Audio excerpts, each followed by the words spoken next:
Good afternoon, everyone, or for our friends joining us on the West Coast, good late morning. My name is Kevin DeSano. I'm our Chief Growth Officer here at Beacon Point, and welcome to our quarterly macro and markets update, December 2022 edition. We've got a lot to cover today, but before we bring Michael in to get the party started, just a couple of housekeeping items. If you have questions, we will get to questions throughout the course of the call today. That's actually why we budget 90 minutes for these calls, is we get a lot of great questions from you, our audience, and we want to make sure we have time for Michael to address a fair number of those. We won't have time to get to all the questions, but if you do have a question, type it into the Q&A box at the bottom of the Zoom screen, and we will monitor those throughout the course of the presentation today. As always, we're joined by our Chief Investment Officer, Michael Dow, and Michael's going to walk us through a review of 2022. We're going to talk a little bit about our secular thesis of financial repression and where that stands. In the next section, we're going to talk about our cyclical thesis, which is the late cycle dynamics and some of the market implications of that. And then finally, we'll wrap up with the outlook for 2023 and how to position portfolios to take advantage of some of the macro themes that we're seeing take place in the market today. So without further ado, Michael, welcome. Thank you very much, Kevin, for that introduction. I'm looking forward to spending the next hour and a half with you folks on the call today. Please don't hesitate to include your questions in the Q&A. A couple of come across already. Please keep on doing that. Kevin's going to go ahead and monitor those so he can weave them into the conversation. And my job here, I think, today is just to make to give the group a understanding of what it is that we're thinking about given the volatility we've seen. I actually had a section 1 title that was not annus horribilis, ending on a volatile note. It was a horrible year ending on a happy note up until today's market performance. We're down 2.5% on the Dow, 2 3/4 on the S&P, and almost 3.5% on the NASDAQ today. This is not an unusual event for 2022, and we'll talk about how many times we've seen these types of moves. And in fact, if I can put it into context, that might be a useful use of our next 90 minutes. As Kevin mentioned, we do have a secular theme and a cyclical theme. The secular theme is over 3 to 5 years. The cyclical theme is what we're seeing today and what is likely to affect the markets over the course of the next 1 to 2 years. And today, being towards the end of the year, an outlook for 2023 seems appropriate. So let's dive right in to the one of the worst years we've ever seen. There's some interesting questions about how we should have positioned the portfolio heading into the year, or should you wait until the bottom to do, why be a buy and hold investor? We're not buy and hold investors at Beacon Point. For the most part, we are investors. We're not speculators. We're investors, but we'll tactically tilt the portfolio, and I'll talk a little bit about some of the things that we did that actually protected client assets during the course of 2022. So I want to start with some lessons learned, and I think there's quite a few of them. Many of them won't be new news, though. In fact, some of these lessons we'll see again at the end of the presentation when we talk about timeless investment lessons. The first one is don't fight the Fed. That's a pretty good one. It's a common phrase. Everyone's heard it, but not many people do much about it. We knew we were going to see some higher interest rates. You didn't know how high they were going to go, or more to the point, you didn't know how fast they were going to get to as high as they got in 2022. But by reducing interest rate risk, that was very beneficial. The good news is what the Fed has done to both equity and bond markets by, frankly, performing on their mandate. They have a congressional mandate to fight inflation. The other side of it, of course, is maximum employment. But the Fed's efforts to subdue inflation, which is the thing that's important now, is going to create a foundation for better days ahead. It's going to create less uncertainty about prices, which will produce a higher GDP growth rate. That's going to improve corporate profits in the future. So we're taking the medicine right now on inflation. The Fed's providing the medicine. Inflation is the disease. Once we get over it, it's going to be better days ahead. So always take a long-term approach. These things move in cycles. Many of the cycles are somewhat the market cycles are somewhat random. So focus on the long run. The next lesson, of course, is that you should have a diversified portfolio. If you had an allocation to alternatives in 2022, you're much happier. I'll show you that in a couple of slides. But diversification paid off big in 2022. It almost always does. There is a There's no reason not to have a diversified portfolio. It's basically the only way to get free money in investing. Individual manager performance. This is key here. During periods of volatility, some managers outperform, some managers underperform, and it's almost irrelevant when assessing progress towards your overall goal. The key here is to focus on the overall portfolio results. Institutional investors focus on overall portfolio results. We view at Beacon Pointe individual manager selection as a way for us to gain access to certain factors. And we're risk managing the portfolio at the portfolio level. So we're looking through manager positions and looking at individual securities and building a portfolio that should respond well given our macroeconomic outcomes. So this is the important thing. Focus on overall portfolio results, not on individual managers' performance. You can't do that unless you've got a risk management team. We've got an excellent team headed up by Julian Frazzo, our Director of Risk Management, and a state-of-the-art risk modeling tool in Bloomberg Port and BlackRock 360. So we take risk management very seriously. I couldn't make the prior claim unless we had the tools and the people available to run those tools effectively. So risk management is having the tools and the people available to make sure that we're not taking uncompensated risks was once again highlighted in 2022. Don't forget, the market's volatile, and it's the price that you're going to have to pay if you're going to try and build wealth. So focus on the long term. There's no crystal ball. The market moves in cycles, and it's really important to be able to, if you're an investor as opposed to a speculator, you have to be able to accept short-term pain to achieve the long-term gain. Okay, let's jump in. What happened in 2022? This is the S&P 500. We started the year at a high note, and in fact, it turns out it's the record high of almost 4,800 points on January 3rd and 4th. So this is where we began the year, and it was all downhill from there because the Federal Reserve needs to fight inflation, so they started talking about raising interest rates and actually did something about it in March. So the market was pricing in, the market was down 10% plus before the Fed even began hiking interest rates. And that's what happened until the middle of June. The stock market was down, up, down, up, down. It was a little bit of cyclical back and forth, quite volatile, in fact, a lot of plus and minus 2% days in the first 6 months of the year. But overall, between January and June, the Fed was down almost 24% based on a fear of additional Fed rate hikes. As the Fed is raising interest rates, again, back to my original comment, don't fight the Fed. If the Fed's raising interest rates, you need to kind of position the portfolio effectively because the Fed is attempting to lower equity values in order to slow the economy, in order to get inflation under control. We'll see that a little bit later. By June, there was a concern that the Fed might be over tightening and that we would see a recession sometime in late 2023, which we may get in the fourth quarter, probably not. It'll probably be something in 2023. Late 2022, the fear was we were going to see a recession. We're probably going to see it in 2023. So from June until mid-August, the recession fears, which by the way, meant that the Fed wasn't going to have to raise interest rates. And in fact, in a recession, the Fed lowers interest rates. An expectation of lower interest rates caused the equity market to rally 17.5%. So from a low of 3,600 to 4,300 here until mid-August. And then the Federal Reserve didn't like that.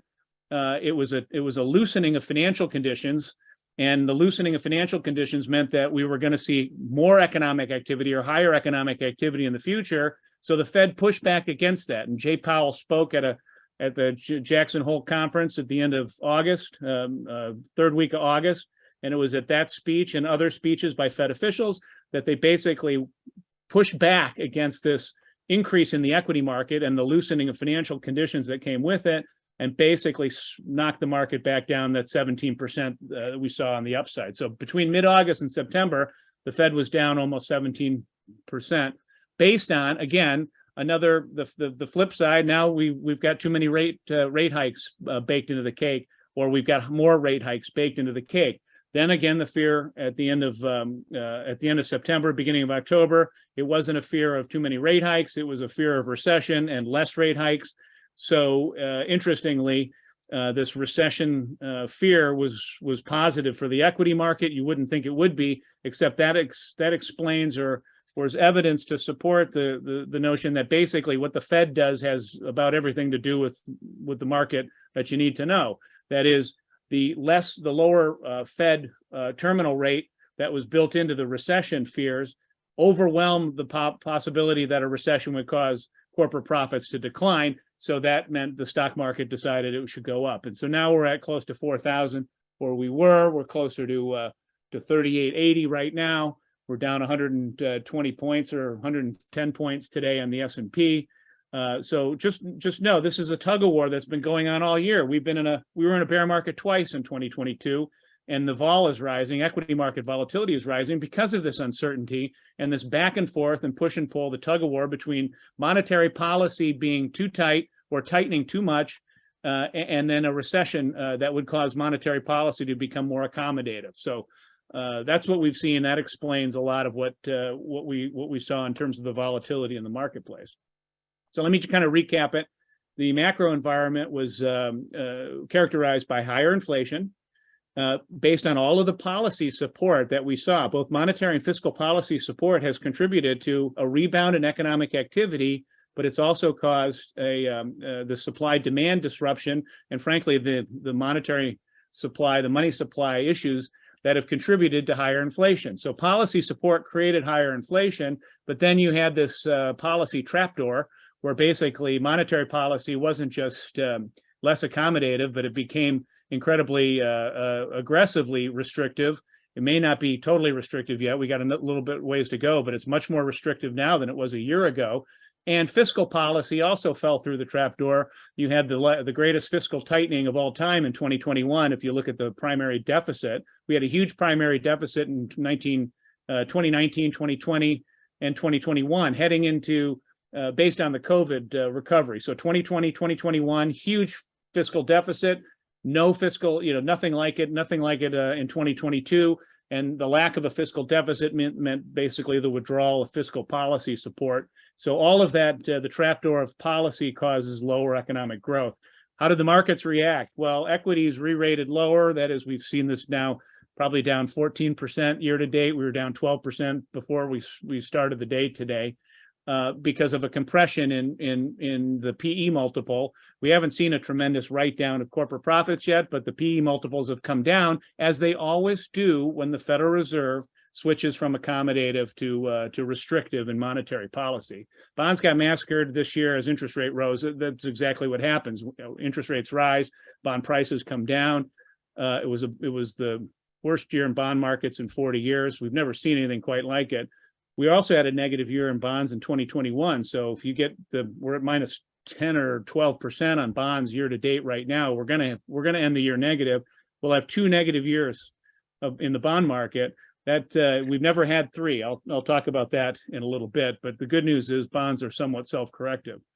The most important thing you could have done is to get out of public markets to a certain extent, at least have a little bit of your assets allocated to private markets and liquid alternatives. They provided a significant component of ballast to the portfolio. And I think when we're talking about 2020, the story really boils down to all the macroeconomic and market volatility is a function of an unsupportive Federal Reserve. So when the Fed's been on track to spray the world with liquidity, and then they withdraw that liquidity, we should expect to see what we saw today.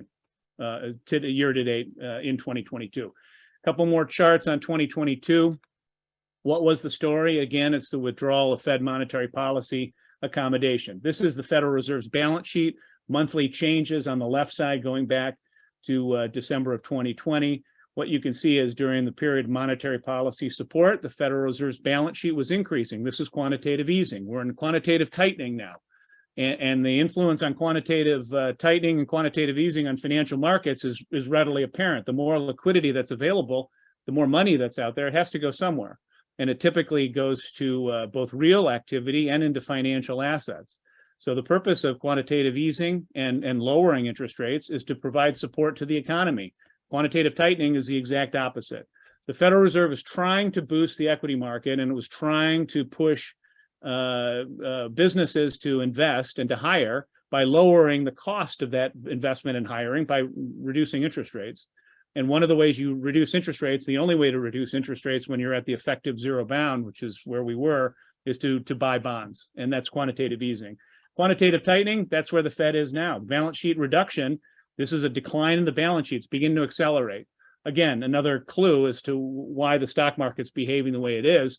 It's very difficult for the stock market to find its footing when the monetary policy authorities switch from accommodative to restrictive.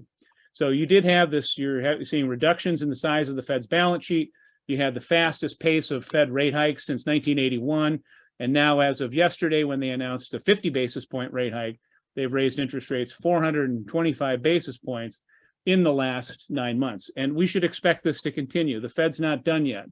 And the uncertainty surrounding the direction of inflation, and hence the Fed's response to it, can't possibly be something that we can get highly convicted about. The Fed's unsupportive. It's going to provide the opportunity for a lot more ups and downs until we can figure out where inflation's headed and the Federal Reserve can move on from this restrictive policy into something closer to neutral or even accommodative. Neil Goldstein, I got to answer this question. Sorry, Neil, you ask all good questions all the time. Can you equate how much QT is equivalent to a Fed 50 basis points of Fed tightening? The answer is, we did some research on this about 2 years ago. It's based on the literature related to quantitative easing, and the answer is about 600 billion. It's about 300 billion of Fed tightening or Fed easing equals about a 25 basis point rate cut. So 300 billion equals 25 basis points. A 50 basis point rate cut or rate hike would be equivalent to 600 billion. So what you can see here is we've reduced the balance sheet by about $500 billion. So we're down from 9 trillion to 8.5 trillion. That's worth about a 50 basis point rate hike. Okay, let me talk about Michael. One other question that did come in regarding the stock market and money supply, since you were just kind of talking about some of these items. Which money supply figures do we look at, and does the stock market generally follow the money supply figures? Not as much as it used to. M2 is the primary tool by which most what I would call monetarists follow and track economic activity. But there's too many other ways to create credit in the U.S. economy. So the money supply, which is an important consideration, doesn't have the same impact as it used to have. In fact, the Fed doesn't even report a couple of the larger buckets of money supply, M3, et cetera. So we look at the money supply. Increasing money supply is generally associated with higher inflation because, by definition, higher inflation is too many dollars chasing too few goods. So as the Fed pushes dollars into the economy and the goods stay the same, you should expect inflation. But the monetary aggregates have broken down because there's another element to it that keeps it from translating directly into inflation, and that's the velocity of money. So as long as money velocity is dampened, there's a couple of relief valves, either inflation or GDP growth are the release valves. So what we need, you would need to see a high M2 growth along with an increase in the velocity of money for it to be a real problem, and the velocity of money has remained subdued. Talked a lot about the Fed, and here's the equity market. What happened to the S&P 500? Again, as of yesterday, it was down 14%. We're going to be down 15 or 16 after today. Core bonds are steady, so we'll be down 11%. So putting that in a portfolio context, if you were a 60-40 or a 70-30 portfolio, you're down between 12 and 14% year to date, just in the bonds and the equity side of things. If you didn't have any alternatives, that's just for the 1 year. So again, there was no place to hide in 2022. Our portfolios, we attempted to tilt them to value stocks and to reduce our interest rate risk, which helped quite a bit. In terms of performance, the biggest thing you could have done in 2022 was had a significant allocation to alternative investments. I'll show you what that would mean for the portfolio on the next slide.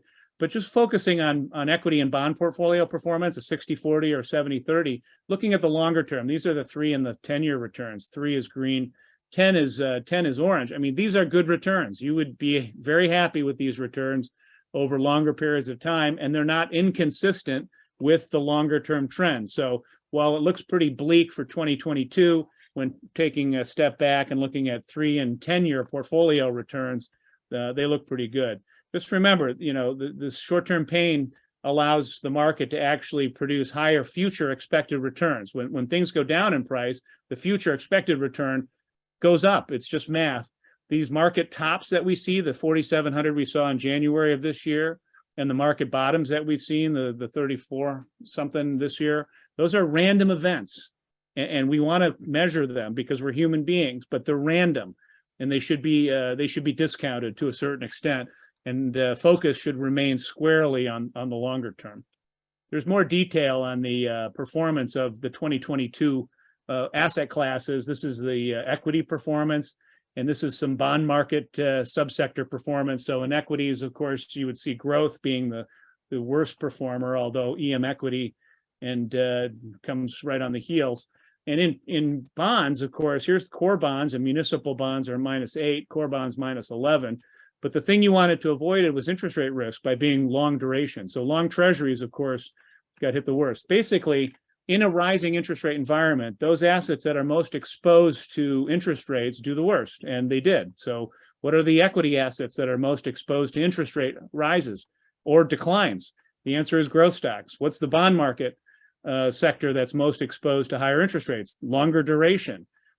So that's what you could see here, is that the if you'd been able to tilt away like we did out of growth and into value, and out of long treasuries and into shorter duration treasuries, we had a pretty good allocation to this 1 to 3 year treasury market. That was a pretty good thing to do.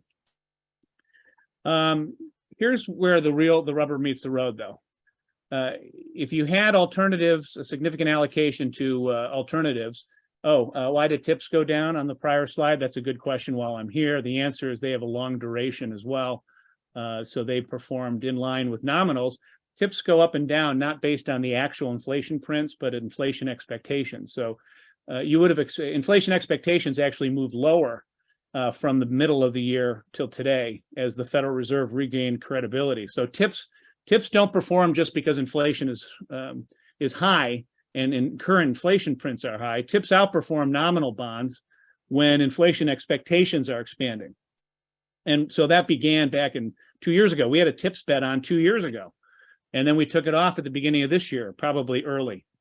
I wasn't thinking ahead to, maybe that the Ukraine situation would cause a disruption in the energy market. So we took the TIPS bet off in January. Could have kept it on for another three months, but subsequent to March or April, when inflation expectations, which is what drives TIPS prices, started to become lower, started to go lower, that's when TIPS underperformed nominal. So they had a good start to the year, and then it faded, and now they're about same as core bonds. So that's how TIPS work. But here's the point that I think is terribly important and should not be discounted. If you had any allocation to any, these are our managers. There's a bunch of other managers out there that had better and worse performance, but ones that we use year to date, either October year to date. If I have the November month end data, I've got it in here, but for private equity, it's a little bit of a delay. So private credit type assets return close to 6%. We have a couple of private real estate managers. I'm not identifying them here, but these are the ones we use. Averaged about 6%, 1.3, 1.9. Private equity, multi-strat hedge funds, et cetera. So if you had a 60-40 only bond portfolio, your returns, as we saw on the prior page, was about minus 13%. If you had a what I would call a 55, 25, 20, so if you had 20% of your assets in alternatives, you would have actually only been down 10%. Down 10 is not a great place to be, but it's an absolutely spectacular place to be in the world that I spend a lot of time thinking about, which is institutional investing. Because in institutional investing, it's all a relative game. It's not absolute.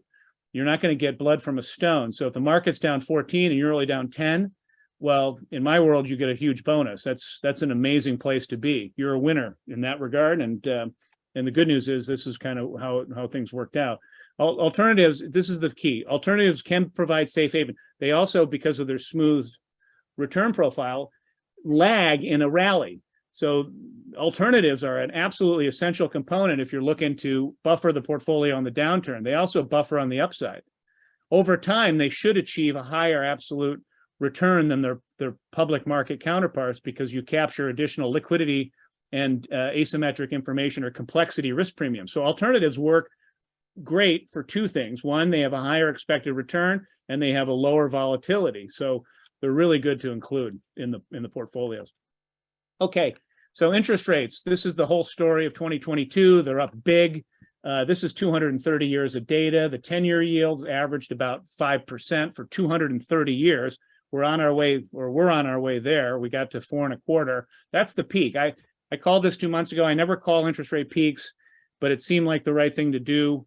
It seemed like either the Fed was going to tighten too much and throw us into a recession, which would cause interest rates to peak at somewhere between, I figured at the time, 4 and 4.25. At the time, interest rates were at 4%.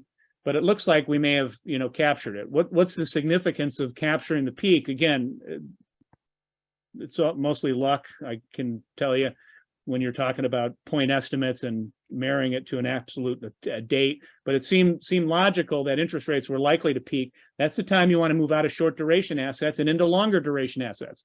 Because in a recession, which is kind of what I was thinking we're headed for in 2023, what you want to do is take that, the bet we placed a year ago was to reduce interest rate risk. And now the bet is to reverse that and increase your interest rate risk by going from short duration assets to longer duration assets. And that's, and I think there's still room to run. We're back down to 3.5% on 10-year yields from 4.25. We actually made the shift around 4%. So that's been a winner so far, but I think there's still room to go. And again, go ahead, Kevin. I was just going to say, Michael, this is what you're talking about right now. We've had a few questions that have come in regarding short duration versus longer duration. And the conventional wisdom would seem like, being short, being a little bit more conservative, being a little bit more, quote, safe with a portfolio might make sense. And I think you just pointed out a reason why that may not necessarily be the case in a diversified portfolio, depending on your, of course, risk tolerance and time horizon. The other question that came in was regarding the inversion between 2s and 10s. And whether that indicates a hard landing is ahead, or what we should read out of those tea leaves. That inversion of the 2s 10s curve doesn't necessarily mean a hard landing. It means there's scope for an economic slowdown, but it doesn't. An inversion and the size of the magnitude of the inversion has never been an excellent indicator of the depth of any kind of a recession. There's too many other things going on in the economy related to inventory cycles, the U.S. dollar and net exports and imports, and frankly, the level of the stock market and hence consumer spending. So there's more to it, to the depth of any kind of and frankly, the health of the banking system. So there's more to the depth of a recession. 2s 10s indicates potential for a recession. 3-month 10-year inversion actually, and I'll show you that chart in about a half an hour if you can hold that question. Sure. The first question was, remind me again, Kevin, was about. It was simply just talking about the short versus long bonds, and there was actually a question that just came in with respect to how long is long when we talk about short duration versus long duration. What are we? So back to one of the points I made on the first slide, which is all investing is relative. It is private clients in particular would like to believe that investing is absolute. It is not. It is relative to the market's performance, or frankly, relative to a benchmark. So I think about duration. When I say going short or long duration, it's versus the core bond benchmark, which is the Bloomberg Aggregate Bond Index, or what we used to call the Lehman Brothers or Barclays Aggregate Bond Index. So the Aggregate Bond Index is about a 6.5-year duration. We had a 4-year duration portfolio coming into the year. We're back to 6.5. So I wouldn't necessarily, I'm not so convinced that interest rates are going to go straight down that we would buy 30-year T-bills, which have an 18-year duration, or 10-year bonds directly and add a couple of years of duration to the portfolio. We typically don't go long duration, although now might be in a recession, that's what you want to do. So everything's relative. Everything is relative to the benchmark. Your allocation to value is relative to the benchmark. Your allocation to duration or interest rate risk is relative to the benchmark. Why? Because that's the only way to measure if we have investor skill or not. The only way for our clients to know that we have any investor skill is to measure our performance versus a benchmark. So interest rates, again, have the same tug of war between recession and inflation. Inflation, which means the Fed's raising interest rates go up. When you fear of a recession, interest rates go down. So we've seen the same tug of war. It's almost exactly analogous to the stock market. So one other thing, and this is potentially controversial, but probably not. When you have massive liquidity sprayed across the market, fragile investment theses get some attention and get funded, and actually can possibly create a bubble. So There's a couple of bubbles that are deflating right now. The technology of crypto, which is blockchain, is not a bubble. The crypto and some of the ecosystem around it clearly is. It's unregulated, so there's scope for a fair amount of nefarious activity, which may be the case in some issues. So crypto, to me, was, the Fed was kind of getting what it wanted. It wasn't specifically targeting crypto, tech stocks, in the housing market, but by raising interest rates, any fragile investment thesis was going to be tested. You've heard the old phrase, you don't know who the naked man is in the beach until the water recedes. Well, the liquidity is receded, and some folks have been revealed not to be wearing bathing suits. That would be the cryptos. Tech stocks, which the FANGs are down between 20 and 60%. Housing market momentum is down big, even though house prices are still up 8 or 9% year on year. The month over month house prices, it's clear house prices are deflating as well. So less central bank liquidity means basically lower equity markets. It means typically higher bond prices, so lower bond returns. But it also means all the stuff that maybe shouldn't have been funded when money was free. And those things are starting to deflate because the Fed is being less supportive. This is a chart I absolutely love. If there's any argument going back 100 years for why you should be invested through the cycle, not make asset allocation decisions when the market's down, it's this chart here. What is this chart? This goes back to 1925. Bull markets are in green, bear markets are in orange. Thanks to Stephen Marshall for helping me put this together. He did all the work. But let me just tell you what we're looking at. There's a lot of green here and not a lot of orange. These are time periods, right? So bull markets last a long time, bear markets are short. Bull markets are where you build wealth. Bear markets are a temporary phenomena. It's not possible, by the way. It's not possible to time any of this stuff. It's only possible to invest, and your reaction to it is the only thing that can be controlled. So invest through the cycle because there's a lot more green than orange. I'm going to leave that one up there just for an extra 5 seconds because it's such a good chart. It's just, to me, there's no other argument to be made for long-term investing, unless you have a crystal ball and can actually pick where the top and the bottoms are. And if anybody tells you they have that, they're probably mistaken, in large part because if they did actually have it, they would use it themselves and they wouldn't tell you. Kevin, is there more questions that you want to try to jump in there? Nothing specifically, but what you're discussing here, we've seen a few questions around, just cyclicality with some of our managers in client portfolios, right? They may outperform one year, underperform the next. Can you just touch on a little bit of because I think that's really central to what you're talking about here, is that in order to reap the benefits of a fully diversified portfolio, the way I kind of have always thought about it is you're going to be upset with one of the managers or one of the positions in your portfolio. As long as it's not the same one at every part of the cycle, you're probably in a very well diversified portfolio that's going to serve you well based on your risk tolerance and time horizon. Ignore individual line items in your portfolio, whether they're managers or particular equity. It doesn't matter. I mean, when looking at managers and when adding either ETF, passive ETFs or active equity managers to the portfolio, I view them as basically bags of factors that affect performance. So quality, momentum, size, et cetera. Those are the factors that we're trying to measure using our risk tools. So a risk model will tell you what the factors are at the portfolio level. They can tell you the factor exposures at the manager level. But again, we're building portfolios. Portfolios are an agglomeration or accumulation of various factors. So we're trying to do at the investment committee is very straightforward. And again, not everyone can do it. You need a risk manager, which we have, and you need an asset allocation head, which we have. That's Julian and Stephen. And you need also an alternatives research team that can find these other bags of factors that are uncorrelated. So that's Derek and his team. And to find good active managers, you need Jason. So we have a team that is laser beam focused, not on individual manager selection for the sake of it. We have a team that's focused on putting together bags of factors that will outperform the overall market index on a relative basis over a cycle.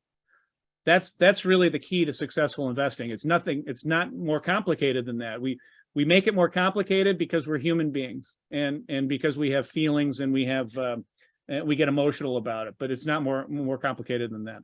And I know we're going to move on here in a moment to the secular financial repression theme.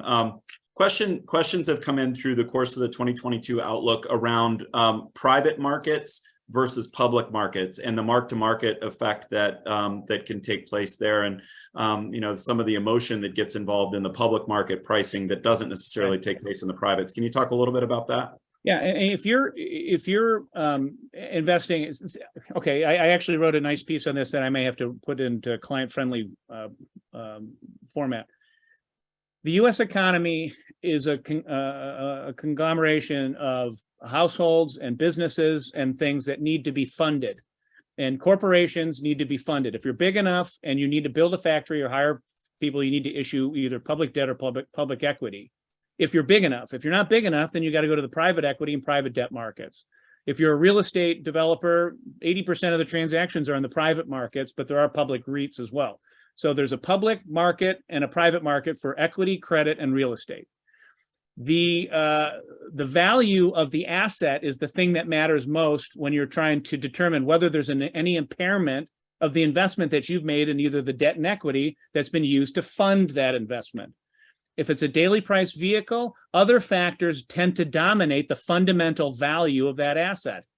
If it's a long-lived asset, it doesn't make any sense to me is Apple really worth 20% or 30% or 40% less in a particular downdraft because it's got public equity as opposed to private equity?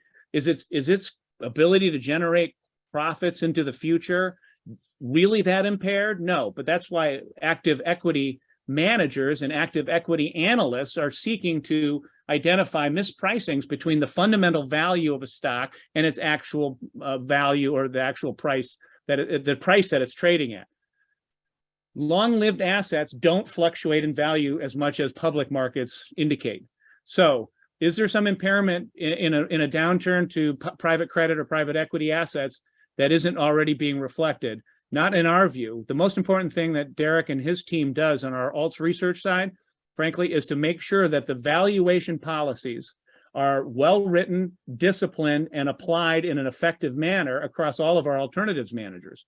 So again, just because the public market, the public REIT market's down 30%, doesn't mean there should be a 30% write-down in private markets. It's the opposite. If I were an investor, I'd be more worried about the imprecise and inaccurate pricing of a public market that's daily priced that relates to an asset that has a long life cycle. There is no connection between those two things. The private markets are infinitely better, frankly, at funding long-lived assets. And that's why we're enthusiastic about alternatives. Well, we're enthusiastic about it because we think we have an edge in terms of finding those managers and monitoring them effectively. But it's because these are the places where you can gain risk premiums. You have to be willing to give up a little liquidity. That's the important difference. If you want immediate liquidity, you're going to be subject to the volatility. If you can give up a little liquidity, you shouldn't worry about it. You should worry about valuations, and we do all the time, but they don't fluctuate at the same magnitude and on the same time frame as public markets. That's the point of them, actually. Which is actually why, just to put a fine point on this, and we can move on then, which is actually why we will see managers holding Apple, for example, when it's down 20% in a 6 or 8 or 9 month period, because fundamentally, the quality of their business over the next 3 to 5 years has not been degraded by 20%. And so you'll be subject to some of that volatility in dealing with the public equity and public bond markets that you may be not subject to in the private market. So great summary there. Thank you, Michael. Thanks for applying it to the active managers we use in the public side too, because that's what they do. They're trying to act like long-term investors, but the public markets will maybe the tyranny of mark to market can sometimes cause decision-making to get a little bit skewed. There's some slides in here on global growth. I'll just point out, the global activity indicators, which are the PMIs, are now below 50. So we saw a peak in global growth back in the summer of 2021 across all these areas. Global, Eurozone, which now looks pretty bleak. So all the global PMIs now are, the main ones are below 50, with the exception of actually India, and point to a global recession in 2023. And the reason is because there's been 5 times or, actually 10 times or more, 20 times more rate hikes than rate cuts in the last year. And even in the last 3 months, there's been 15 times more rate hikes and rate cuts. And central banks around the world, this is emerging market central bank rates. These are developed market central bank rates. They're all tightening. Everybody's tightening. Global central banks are massively behind the curve. So this is kind of how, well, they're now less behind the curve, but they were behind the curve, especially in the developed side. Here's where I think we see a business cycle. Eurozone's heading to a recession. Same with the UK. The US is on the cusp. Could go either way. Peaking in Japan and India, but frankly, and this is interesting, China is probably through the trough, especially if they change policies related to the COVID lockdowns and start to rejoin the economy. We're likely to endure a recession. The possibilities are soft landing or recession, and we're going to talk about that in the next section. So where do we stand right now? Well, we had a great month in October. The first 9 months of the year, as we saw, were pretty horrible. We were ending on a high note, it looked like, until today. October was a great month. November was positive. December was down 2%. Now we're going to be down probably 5%. No, call it 4.5%. So corporate profits are deteriorating. I think you had this significant rally from the October lows, and quarter to date, we're now up 10% probably. So when I say where do we stand, I like to look at things in terms of stocks, Federal Reserve, the economy, and then interest rates. In terms of the Fed, we're up 425 bips in terms of rate hikes. They're tightening financial conditions, but we're near the end of the cycle. Everything depends on the Fed, and the Fed is dependent on inflation. So it's hard to tell. I think they're doing a really good job communicating. They're telling us exactly what they're looking at to determine whether they should raise rates or not. And the communications policy is actually quite good. They're not behind the curve anymore. They're appropriately slowing down the pace in order to get to a terminal level between 5 and 5.25 is my guess. That's probably where they're headed. I'm going to talk about 2023 outlook in 15 minutes or so. In terms of the economy, it's slowing. We're probably going to have a recession. We did have a positive GDP print in the second quarter, but third quarter is looking to be about 0.5% and looks like 0 to 1% growth in 2023. So that's a very narrow margin if you want to stay in the positive camp. So we're going to have at least a significant slowdown and maybe a recession. And 10-year rates are obviously up very big. They were up almost 300 basis points. They were 250 basis points year to date. Now they're up only 200. So again, everything comes back to the Federal Reserve. And I do think we've seen the peak on 10-year yields. Just real quick, I've talked about financial repression a lot in the last 2.5 years. It's necessary to maintain the debt sustainability at the Treasury level. The Treasury needs lower interest rates because we have this massive debt mountain that was created during the COVID recession. So low rates are important. And if you can include a little bit of inflation, that's great news because that means real interest rates are negative and it's almost like a revenue line item on the government's balance sheet. So you need financial repression policies, which include pegging short-term interest rates at 0, capping nominal interest rates with quantitative easing, and allow inflation to run hot. Those are the policies of financial repression. You need those when you have the size of a national debt like we have, 31 trillion. It's 130% almost as a percent of GDP. It hasn't been that high since World War II. Large debt levels reduce growth and they increase risk. You have less degrees of freedom to fight a recession, et cetera. So we're going to have to be in financial repression, but because inflation is so high, we got to pause it. In fact, these are inflation measures. CPI peaked at 9.1 in June. We're down to 7.1 now. The market's really more focused, and as they should be, on the less volatile core inflation numbers. They surprised positively yesterday. We got CPI. Actually, today's the 15th. We got CPI on Tuesday, so down to 6%. Actual inflation is still way in the danger zone. It's why the Fed cannot come right out and say, "Hey, we're going to pivot. We're not going to raise interest rates above X," or they will never do that. They don't know. Everything they do is dependent on this core CPI number. And the next slide I'm going to show you, which is inflation expectations. So right now, the Fed can do one of two things. They can repress interest rates when inflation's not a problem. But when inflation's a problem, they got to put financial repression tactics on hold. And here's the thing that allows them to do their jobs and to basically slow down the pace of Fed rate hikes.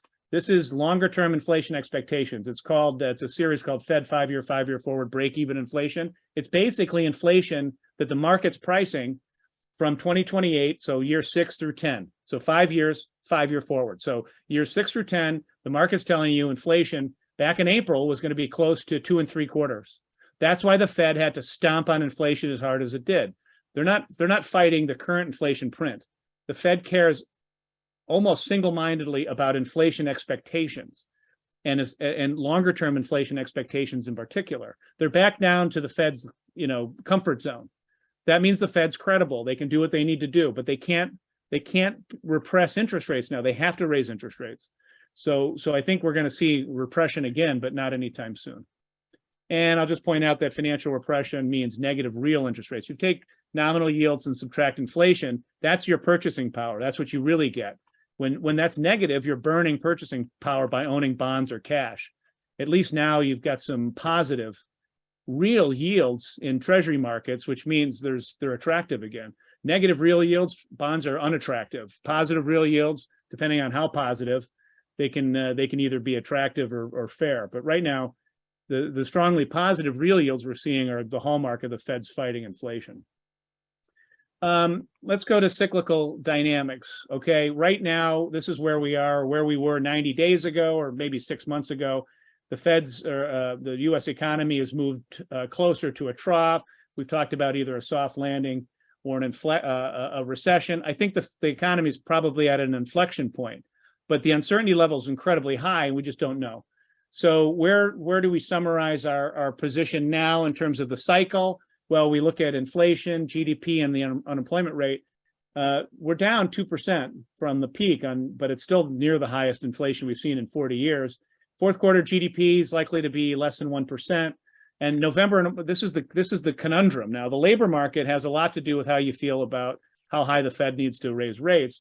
The unemployment rate's at the lowest it's been in many years. It's on fire. So what does the Federal Reserve have to do in this environment? They have to raise interest rates. They're forced to act.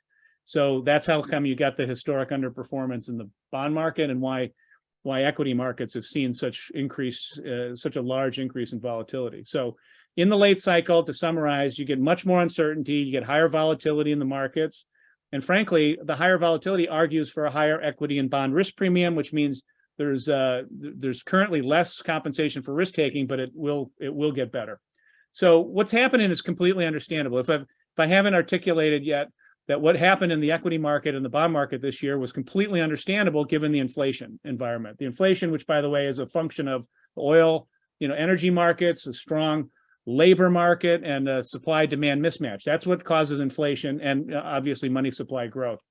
The Fed was forced to act given their dual mandate, so now we can see what the outcomes are: soft landing, recession, or potentially the nemesis of the 70s, which is making a return, or was in the press, of stagflation. Nobody's talking about stagflation right now. They were 6 months ago, but the Fed's doing is what's necessary. The inflation is really, it's a disease that needs the medicine of higher interest rates. So you just don't know how much dose you need to, which means you don't know how high or how fast you have to raise interest rates. It's very uncertain. It's always a balancing act. The Fed does have this dual mandate, by the way. Between the period from the time of the end of the great financial crisis until last year, the focus was lowering the unemployment rate. That's all you needed to worry about. Inflation wasn't a problem.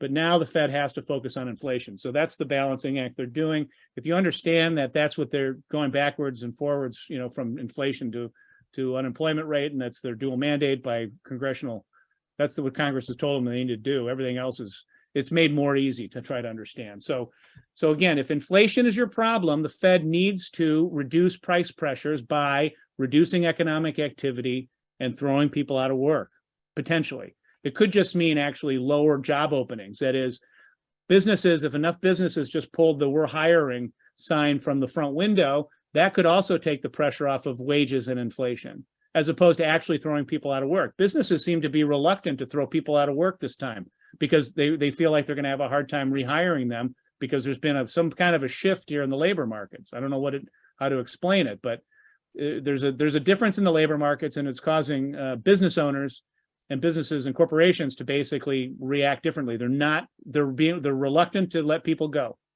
because there's this feeling that you might not get them back. But anyway, the Fed does this by tightening financial conditions. They operate on a financial conditions framework.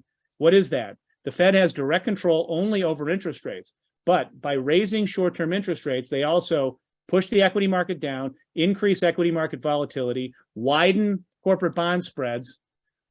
All those things taken together increase the cost of funding. I talked about how, basically there's a funding vehicle out there. Everything is a funding vehicle for the US economy. You have the assets on the left side of the balance sheet, and you have all the funding vehicles on the right side of the balance sheet. If you raise the cost of the right side of the balance sheet, and it costs more to fund the investments on the left side, then you're going to see lower economic activity. Simple as that. So that's what the Fed's doing. They're trying to reduce economic activity. And it's a fine, they've got a sledgehammer that they're working on a, kind of a more complicated mechanism. The US economy is more like a Swiss watch, and they're trying to manipulate it with, not with needle nose pliers. I mean, it's just very difficult to get to what you want to do. It's not precise what the Fed's doing. So that's why they could have what we call a policy mistake and either send us into a recession or not tighten enough and have inflation be too high. So this is what the Fed's doing. It's very straightforward. These are the components of many financial conditions indices, including Goldman Sachs. Here's the financial conditions indices from Goldman. It's got these features in it that I just talked about. And over the last 5 or 6 years, you can see that generally speaking, financial conditions were loosening, tightening, loosening, tightening. They've been on a massive tightening spree.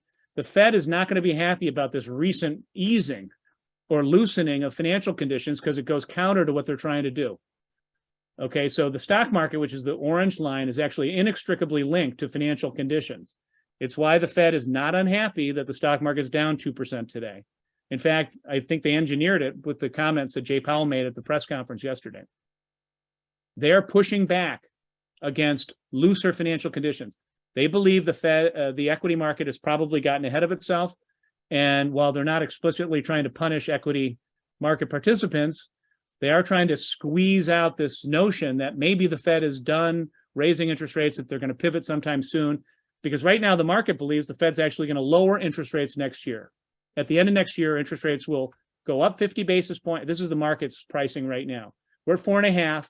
The market's pricing in up to 5, and then back to 4.5 during 2023. That's what the market's pricing in. The Fed wants to disabuse the equity market of the notion that there's actually going to be a rate cut in 2023. So we got these 3 outcomes. I'm going to put probabilities on them. Dangerous, but I don't, I think it's important to have a view. Soft landing, probably not that likely. Recession, pretty likely. Stagflation, we probably already been through it. So 70% chance of recession would be my guess. Most, blue chip economists are in the kind of the 50 to 60% range. I just think it's a little more likely. They're not mutually exclusive. You could have a little bout of stagflation here. We might have been in it. We might be in it now. We won't know. And then a recession later. It's really uncertain. The thing, Michael, a quick question on that. That I think bears maybe some discussion is if that's true, if there is a 70% likelihood of a recession, given that the markets are leading indicators, how much of that is actually already priced into some of the volatility that we've seen or the downward moves that we've seen in both stocks and bonds, given the 60-40 portfolio performance that we've seen in 22? It's really hard to know exactly how much of a recession is priced in, but if 50 or 60% of economists think we're in a recession, I mean, the thing to look at probably is corporate profits. And until analysts start to mark down corporate profits in anticipation of a recession, corporate profits are probably going to be 220 in 2022. And if there's no growth in corporate profits, and if the earnings multiple stays the same, then we'll be right where we are today. So, or a little lower actually. So a recession being priced in to the equity market is not quantifiable per se. It actually shows up in estimates of corporate profits being marked down. And in a typical corporate profit recessionary environment, you see corporate profits down 10% plus. So you go from 220 down to 200. If we were at 200 on corporate profits and the PE multiple stayed the same, we'd be at 3,400, not at 3,800 plus. So that's kind of how I think about it, is how much of the recession is being priced into corporate profits, as opposed to just what's the direct link between the two. And then I think about what's the multiple that's appropriate given monetary policy. So the multiple times earnings equals the level that we think about. But in terms of like whether we're having a recession or a soft landing, it's really down to this debate that the IMF and Larry Summers on one side and the Fed's having on the other. The Fed thinks we can get a soft landing because job openings will fall. The Larry Summers thinks, and the IMF thinks the same thing. You don't get a recession unless the unemployment rate goes up tremendously. So that's the debate that's going on, by the way. Are we going to have, is the outlet for the labor market going to be reduced job openings, or is the outlet that reduces wage pressures going to be the unemployment rate rises dramatically? And let me just put a fine point on it. This is where the participation rate is kind of the linchpin to this thing. So you got the participation rate, job openings, and the unemployment rate. The participation rate is still much lower than it was in February of 2020. So there's this reserve army of the unemployed that either is waiting in the wings to come back to work or not. If the participation rate increases, then you could get a soft landing and you could see job openings come down materially without much of a change in the unemployment rate. So that would not cause a significant recession at all. In fact, it might be this elusive soft landing. On the other hand, if a recession would result, if the participation rate stays the same, job openings remain at a high level, and which is probably not likely, and then the unemployment rate is the outlet for the labor market, and people get thrown out of work, and then they can't, then consumption declines, and you have a recession. So this is, I think, the best way to think about participation rate leading to either, and the dynamics of the participation rate leading to a recession or leading to a soft landing. This is a recession indicator. It's flashing kind of red right now, and just basically the bottom line is suggests about 60%. Stocks actually lead the recession, economic activity. So these are just 4. I've got 8 others periods where we had a recession. Their stocks are a forecasting machine, so they lead the upturn. So this is for example, the Eisenhower recession back in '57. Stock market turns up in December of '57, but the equity market or stocks turn up in December, but it's until the middle of the next year that GDP and corporate earnings move up. So just, I mean, the stock market could be right. I mean, if the stock market's at 4,000, now we're at 3,800, but if the stock market's at 4,000, they could be looking through and seeing the earnings, rebounding a year from now or a year and a half from now, and seeing GDP go through a recession and rebounding. But I don't see that in corporate earnings. So just sometimes stocks rally and they get ahead of themselves, but sometimes they're right. So I can't tell you which is right. In a business cycle, by the way, it's the year after the recession. So this is T+1 years. You get a pretty good return on the stock market. Let me talk about a couple of slides here, and then I'll open it up to some more questions. We'll try to wrap up in the next 10 or 15 minutes. Monetary policy has been tightening for sure. Okay, the key to understanding the outlook for the equity market in 2023 is the terminal rate 5%, or is it higher or lower? It's not going to be lower. We're already at 4.5, and the Fed is with near metaphysical certainty going to raise interest rates another 50 basis points, either in 150 basis point go in Feb, or I would expect that, or 225s of February to March meeting, 25 basis point rate cut. They're going to get to 5. I can't believe 5 is anything less than 5 is restrictive when inflation is core inflation is at 6% and PCE core is above 5%. You need to get to a positive real Fed funds rate deflated by PCE core, and that's 5 at least. So right now the market thinks it's 5. 6 months ago or 9 months ago, the market thought it was 3. So you've had all these rate hikes, total now 425. If it's 5%, which is what the market's pricing, and it's what the dot plot, 5.1 is what the dot plot said yesterday, that's close enough to 5, I think, then fine. But if it's not, if it's 5.5, the market's not going to like that. We were at, above 5. We're back in June, back in early November, this maximum line here was early November's line. This is the current Fed funds futures. It basically tells you what the Fed funds is going to be, peaking at in May of next year. May or June, Fed funds peaks at 486. So actually below 5%. This is why the stock market's rallying, because the market thinks The terminal rate is much lower than 5. The Fed's telling you it's 30 or 40 basis points above that. I think the Fed funds rate is probably not mispriced. I think the Fed's probably got a better handle on it right now, which means the equity market's probably a little frothy. That's easy for me to say now that the market's down 2% today, but we've been saying that for a bit. 4,000 seems a little frothy on the market. I'll show you our 2023 outlook on the equity market in a minute. But this tells you right now that December of 2023, so 1 year from now, Fed funds, it's going to go up to almost 5 and then back down to 4.5. And then by the end of 2024, it'll be back down to 3%. That seems very aggressive to me, by the way, and much lower than just 5 weeks ago. 5 weeks ago, early November, the outlook was for 4.3% at the end of 2024. This 100 basis point plus rally has got to worry the Fed. The Fed is going to push back against it. They're going to, because it counters their stated intention to tighten financial conditions and to slow the economy. They're going to get what they want. I thought we were having a pretty nice rally to end 2022. We certainly did in October and November. It's one of the top 15 best two-month periods ever in the stock market, at 14% in October, November of 2022.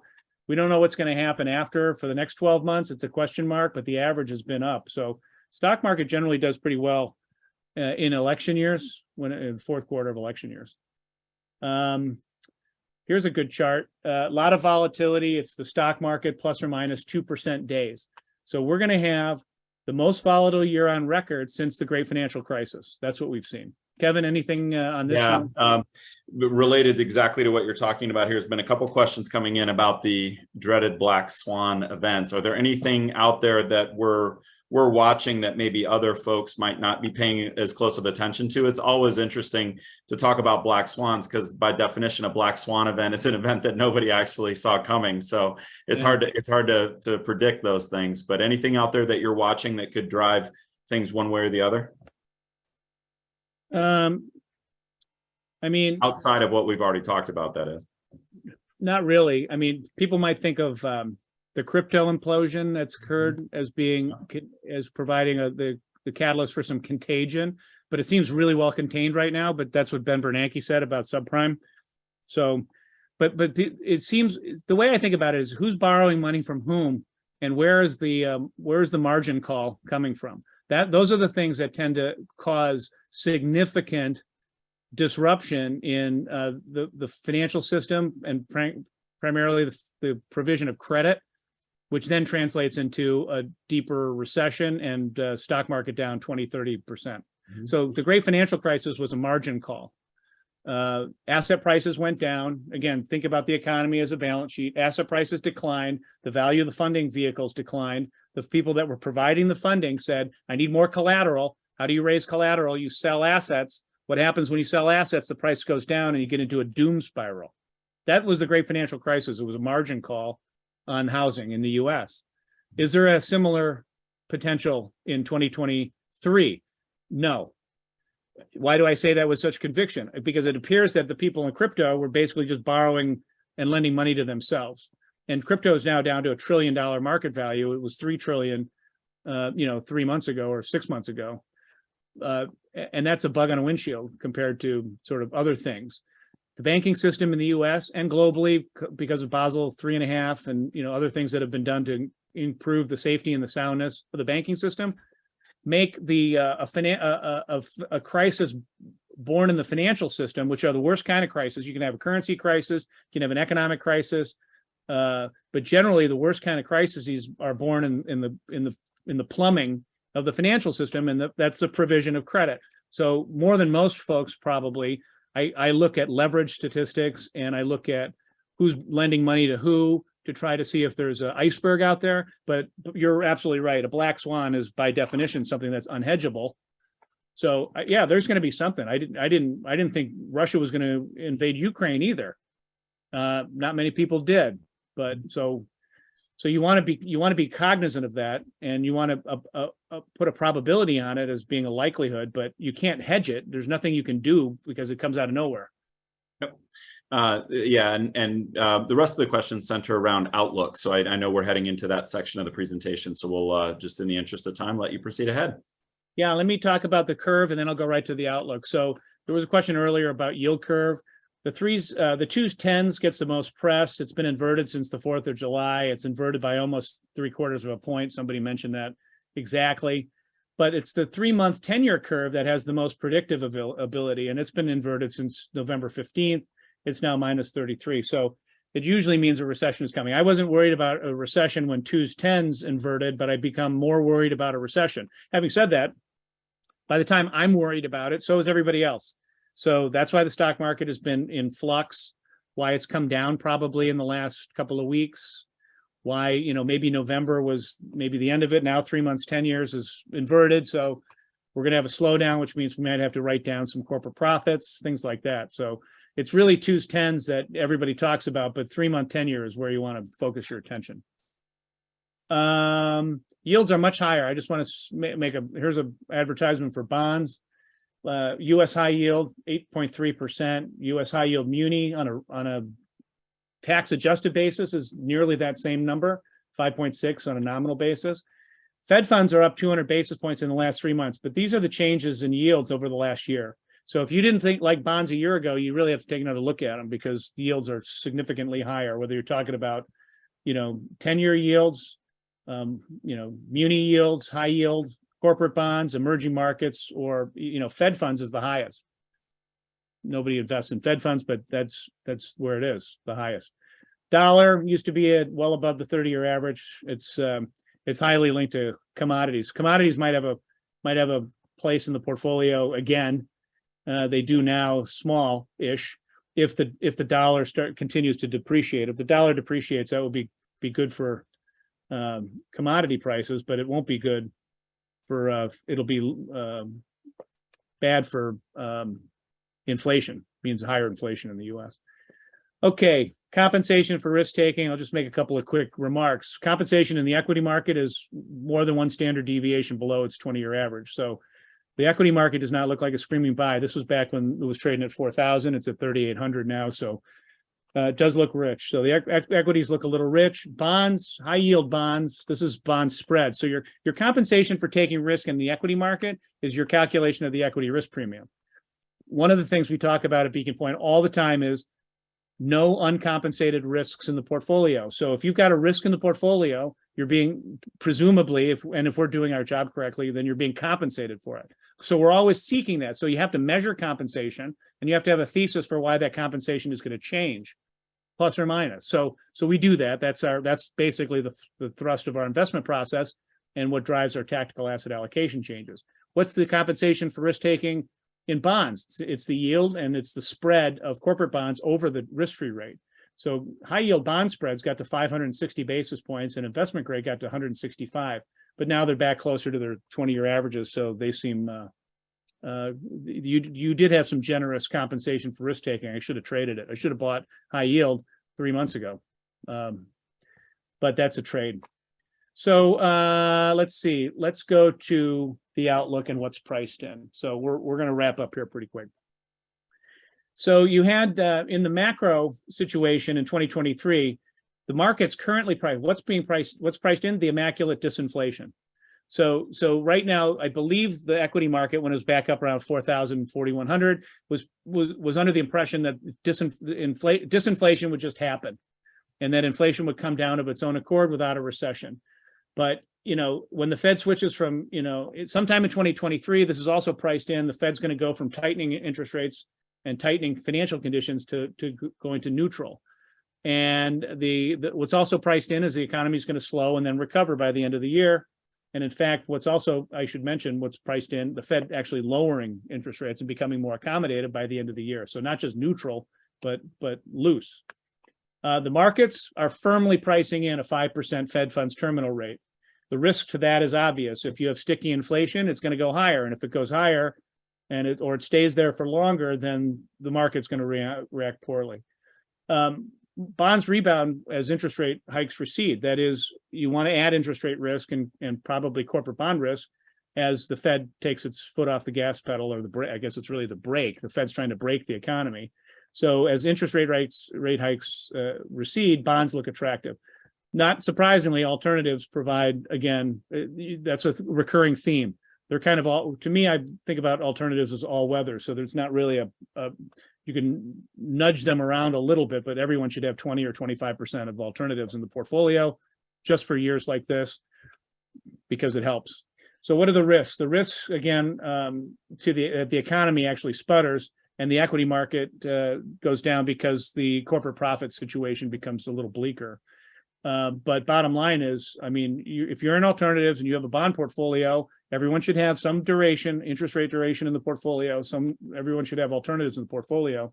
Those will, if you have an economy that sputters, those will provide the necessary hedge. So in terms of numbers, I mean, what you got here, I think, is my best guess right now, and can be controversial. So let's start with stocks. We're at 3,800. We were at 4,000 when I published this. So I think in 2023, there's more downside than there is upside in the equity market. Corporate earnings are lower and PE ratio 17 looks okay. You go down to 200 in a typical recession in corporate profits versus 220, or what's the current consensus for 2023 is $235 of S&P 500 earnings. You multiply those by the 17, multiple, and you get this kind of a range. It's a necessarily wide range, reflecting the uncertainty around the outlook. But corporate profits are deteriorating, and they will likely deteriorate further if we have a recession. So I think the market got ahead of itself there. In terms of the Federal Reserve, they're going to raise rates 50 basis points at least. Oh, that was yesterday or day before yesterday. So they did that 50 and probably 50 more in 2023. That gets you to 4.75 to 5.25 plus or minus. They're still trying to tighten financial conditions. They made it very clear yesterday the job is not done, and that they will continue to do the job until inflation cries uncle. So we're near the end of the tightening cycle, but that's only assuming that inflation is peaking. What about the economy? It's going to be flat in 2023, probably after a 2% year in 2022. I would guess that it's a relatively shallow or a garden variety recession, nothing on the order of a deep or nefarious recession. And finally, interest rates, I think you're going to get a significant bull market steepening. I mean, that just means that the curve is the two-year is going to rally more than the 10-year, and sometime we'll see 3.25 and 10s, and we'll be down 75 basis points. Currently, the levels, by the way, and all these things are included here. So, with that, how you manage the portfolio is pretty straightforward, and I'm going to leave this up and see if there's any questions further that about either any of the topics we've discussed today, whether it's interest rates, macroeconomics, or how to position a portfolio. But while Kevin's gathering the final questions, just stay closer to home. You want to be neutral overall risk. In a world where the Fed is going back and forth, or the market is bouncing the Fed back and forth like a ping pong ball, you should just be, and the equity market is following. That is, when volatility is very high, just stay close to home. And what that means is be close to your strategic allocations as measured by your benchmark. So equity risk, we're still neutral. We have another meeting. Our macro and asset allocation meetings will be January 12th, early next year. That may change, but I can't see where it would, except maybe to go underweight, but probably not. Probably increasing exposure to non-US, by the way, if the dollar starts to decline further. Interest rate risk, we've increased it since the beginning of the year because we thought the recession probabilities were higher. The only thing to own in a recession is interest rate duration. But again, almost always and everywhere, it's good to have some what I would call additional risk premiums that are based on structural inefficiencies built into the portfolio. So stay close to the strategic allocation, have some alts in the portfolio, and know that better days are ahead for the equity market once the Fed's done fighting inflation. Kevin, what else do we have? A couple questions. We're going to go a little bit backwards in the presentation. So what would be the PE for the S&P in a soft landing scenario? Is 17 still the number, or does it go up a little bit if we have a soft landing and rates moderate? I think the market's pricing a soft landing right now. So I think so. Look, that's what's currently in the market. So if you've got, we'll do the math. I mean, if you're at 3850 divided by what we're currently saying is the consensus, 3850 divided by 220 for 2022 is 17.5, but 3850 divided by 235, which is the consensus right now, that's got to come down, is actually 16.3 times. So you could make an argument something between 16.5 and 17.5 is a soft landing kind of environment. If it's a really hard landing, and you get a lot of Fed easing, and that's good for the multiple. It's bad for corporate profit. So these two things work at cross purposes. So it's good to have, it's good to think about it. It's the only framework that I think makes sense when trying to assess where the equity market is headed. But it's fraught with significant uncertainty because monetary policy is fraught with uncertainty. Makes sense. And just point of clarification for the folks listening, how do you define long-term, short-term versus long-term? What's your typical time horizon in number of years? So institutionally, long-term is 10 years, private client, anything over 5 to 7 years, probably. So it's almost the same. And frankly, the implications for portfolio construction are exactly the same, because a 5 to 10 year investment horizon really encompasses most of the cyclicality that we've seen both in the economy and frankly in equity markets. So yeah, I would say anything over most people on the call today either have infinite time horizons because you're a foundation or endowment, or you have at least 5 or 10 years, even if you don't think you do. So most folks on the call probably have long-term investment horizons. Because it's not just their horizon, it's their the legacy they want to leave as well. Consumer credit defaults was something that somebody asked about. Is that a potential issue as we move into if we get a recessionary environment, we see consumer credit defaults rising? Yep. Is that something that could derail in a black swan type scenario? Not a black swan, because you can model that pretty effectively with unemployment rates. So consumer debt, which is seeing slightly an uptick, I would call it. We look at the New York Fed's household consumer debt survey, which comes out every quarter, to try to glean. And there's higher frequency data. If you have a guy who runs the mortgage desk at B of A that you can talk to, that'll tell you kind of what's going on. So the idea that we've seen an uptick, and it's what basically drives the consumer. If you can't borrow money and you don't have a job, or you're not going to, consumption will go down, which means you'll have a deeper recession. But that data is readily available. It's tied to unemployment, and the labor market is wicked strong right now. So it seems very difficult for me to believe that either the housing credit, so mortgage credit, or other unsecured consumer credit or auto debt, those are kind of the credit card, auto, mortgage, they're seeing slight upticks in transition from current pay to like slightly slower pay before it goes into default. So we're keeping an eye on it, but it's right now the household is in pretty good shape, real good shape, because of the strength of the labor market. Great question from Paul. So we've talked a lot today about alternative investments. And so can you just revisit the alternative investment categories and then just a brief outlook for each of those categories overall? Oh boy. I'll summarize the categories by saying private alts, which include private equity, private credit, private real estate. We love those all the time because they have structural inefficiencies that you can exploit. In a downturn, that is a garden variety downturn, you don't worry about it because it's not like the public equity markets that we discussed earlier. That is, private markets will seek to adjust the valuation of the portfolio, and hence, the value that the client ultimately receives that's investing in those funding vehicles.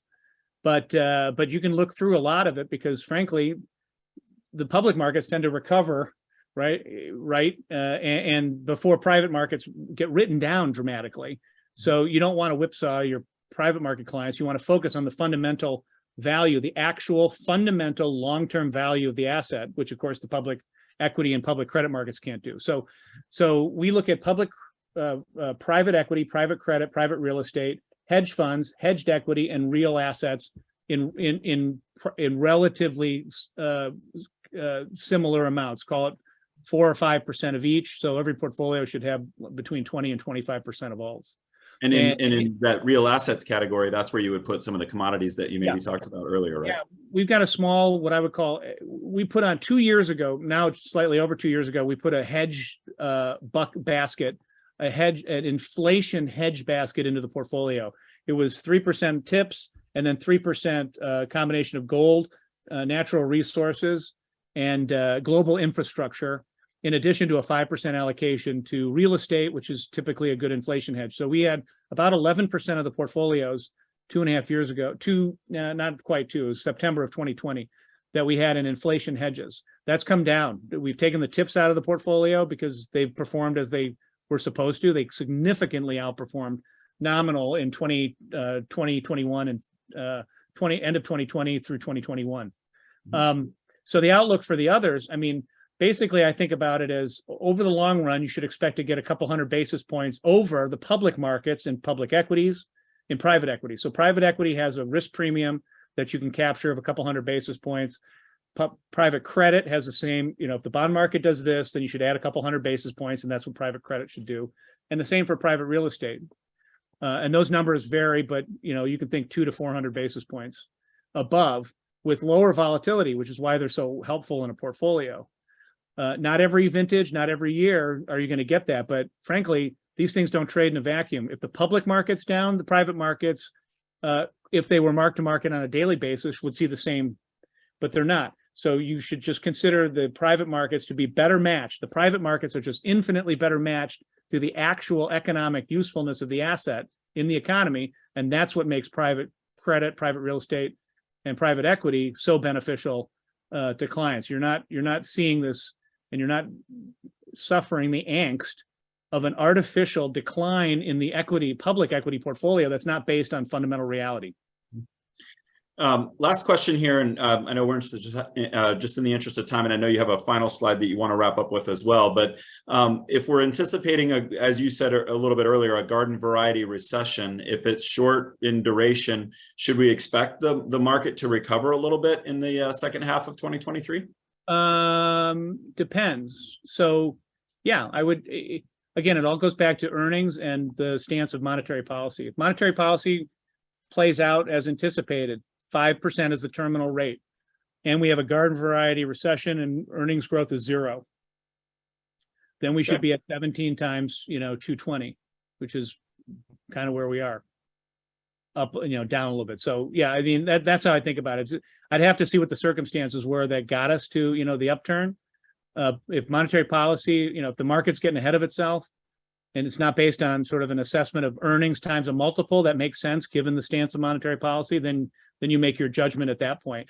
I picked a range of 3,400 to 4,000 to try to highlight the fact that I think that 4,000 is going to be very difficult for monetary policy to get loose enough, and or for the recession or the slowdown to be not bad enough, if you will, where corporate profits aren't written down somewhat to get above 4,000. You need a bump in corporate profits, and you need a reduction in the multiple to get well above 4,000, and it's going to be difficult to get there, in my opinion. Okay.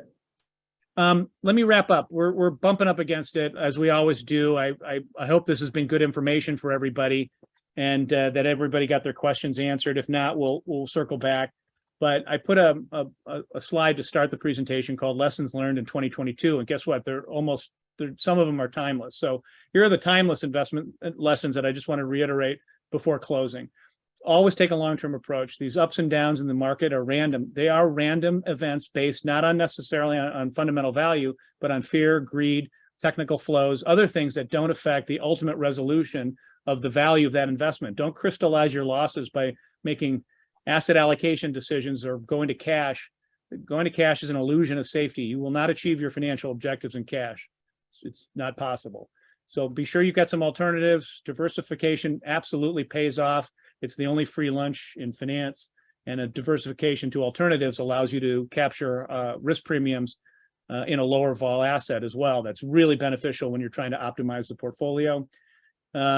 Really focus on the overall and portfolio performance and results, not just on individual line items. We don't look at individual line items when we're putting the portfolio together. We look at them as a group of factors that we're using to construct an optimal portfolio versus the benchmark as a whole. And again, the only way we can do that is because we've got risk managers and risk tools that allow us to look into the portfolios at the granular level necessary to make those comments. So know what your investment objective is, identify it in the risk return space. If you have a return objective, you have a risk objective. Those are exactly the same things. And then make sure your advisor is building a portfolio that actually achieves those objectives and the assumptions embedded in your outlook for risk and return. Measure and manage risk. Do it all the time. Stay invested, stay in track. And don't forget, market volatility is the price that you're going to have to pay if you want to build wealth. That's it for today's December 2022 Macro Markets webinar. I want to thank everybody for joining. Kevin, thanks once again for emceeing. Great job. Look forward to speaking with you all again in 2023. Thank you, Michael. And everyone, if you look out for your invite boxes for our Q1 in middle of February. So until then, have a great rest of 2022. Happy holidays, everybody. Take care.